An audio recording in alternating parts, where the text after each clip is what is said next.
1957, les prémices de la conquête spatiale. Les USA et l'Union soviétique s'engagent dans une course de vitesse.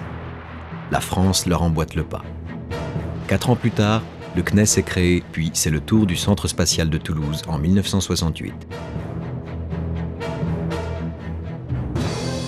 Très vite, l'observation de la Terre depuis l'espace devient une priorité. 1970, les Américains testent les techniques radar en orbite. Ils lancent en 1978 le premier satellite d'observation des océans CISAT, puis, en 1985, GEOSAT. À Toulouse, des systèmes spatiaux de localisation et de collecte de données sont développés avec succès. Les projets EOL puis Argos, les travaux en géodésie et localisation précise, ouvrent la voie aux premières coopérations franco-américaines. Toulouse se place d'emblée au cœur de la révolution océanographique avec la décision de développer l'altimètre radar Poséidon à l'amorce des années 80. C'est le temps des pionniers qui relève tous les défis techniques. Il faut être visionnaire pour ambitionner de connaître la hauteur de mer avec une précision de 2 cm en tout point du globe. Enfin 1987. Américains et Français s'accordent pour développer le satellite Topex Poséidon qui est lancé avec succès en 1992.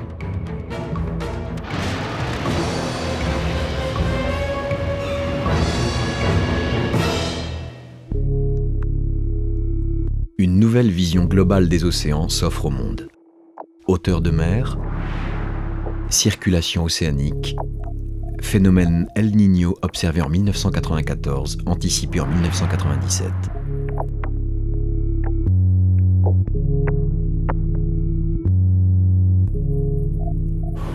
Les océanographes ont compris que sans données spatiales, on ne pourrait observer les océans précisément. Les satellites deviennent des acteurs incontournables de la compréhension de la circulation océanique et de ses évolutions. Au même moment, la communauté internationale prend conscience de la problématique des changements climatiques et du rôle majeur que l'océan joue dans ces phénomènes. La conférence de Rio entérine les premières grandes déclarations d'intention en faveur du développement durable.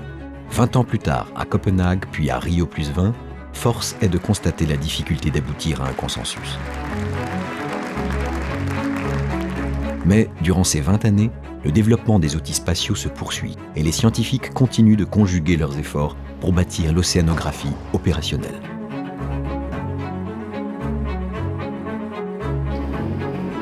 Topex en 1992, Jason 1 en 2001, Jason 2 en 2008. Autour de cette filière franco-américaine bâtie par le CNES et la NASA, bientôt rejoint par EUMETSAT et la NOAA, d'autres missions ont vu le jour, comme le satellite franco-indien SARAL en 2013.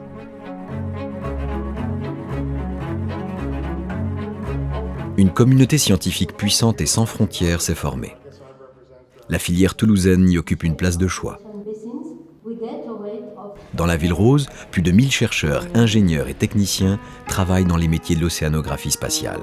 Recherche fondamentale et appliquée, conception, développement et fabrication des instruments, service opérationnel de traitement des données.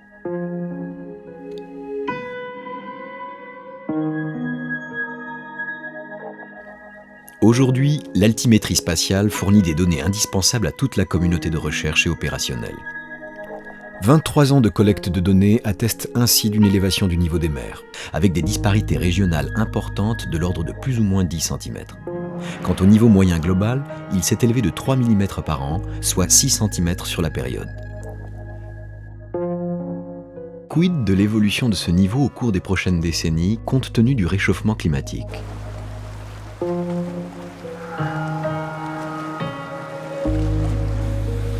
Le suivi de la circulation océanique et des grands courants a permis de cerner l'ensemble de leurs variations.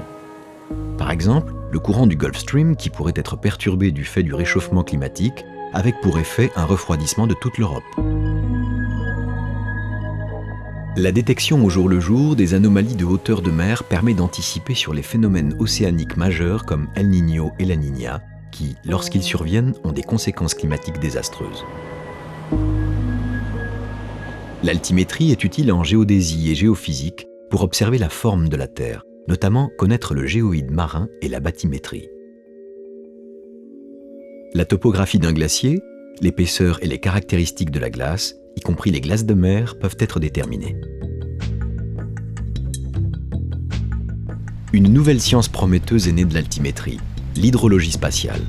Elle permet de suivre le niveau des lacs, des mers fermées et des grands fleuves pour, à terme, mieux gérer les ressources en eau.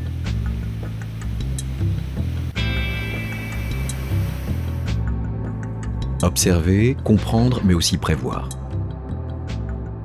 Des modèles océaniques ont été développés pour permettre, à partir des observations disponibles, de prévoir les évolutions de l'état de l'océan. En couplant les modèles océaniques avec les modèles atmosphériques, il est possible de réaliser des prévisions météorologiques sur des périodes qui s'étendent de la semaine à la saison, mais aussi de mener une réflexion approfondie sur l'évolution du climat. C'est l'intelligence du programme que le CNES et la NASA ont développé. Approfondir la recherche sur l'évolution du climat et en même temps proposer, grâce aux modèles de prévision, des applications pratiques qui jettent les bases d'une gestion durable des océans.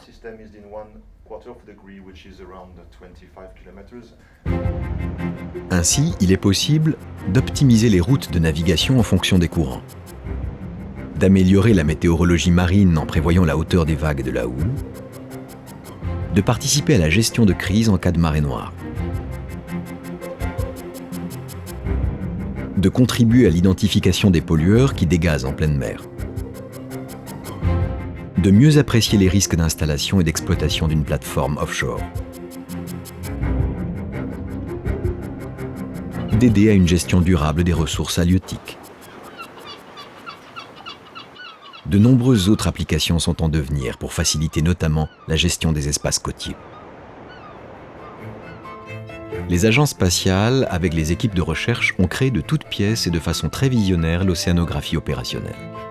L'offre concerne l'ensemble des domaines de la mer et va se développer considérablement dans les années à venir pour élargir le champ des applications commerciales, de services publics et de développement durable.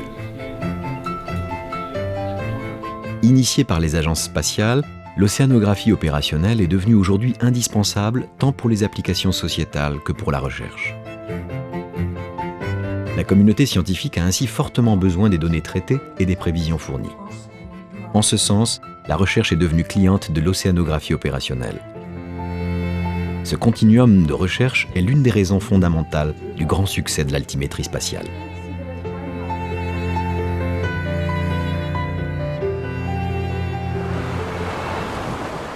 Demain, si le réchauffement climatique est inéluctable, si le développement durable est indispensable, ils peuvent et doivent être accompagnés.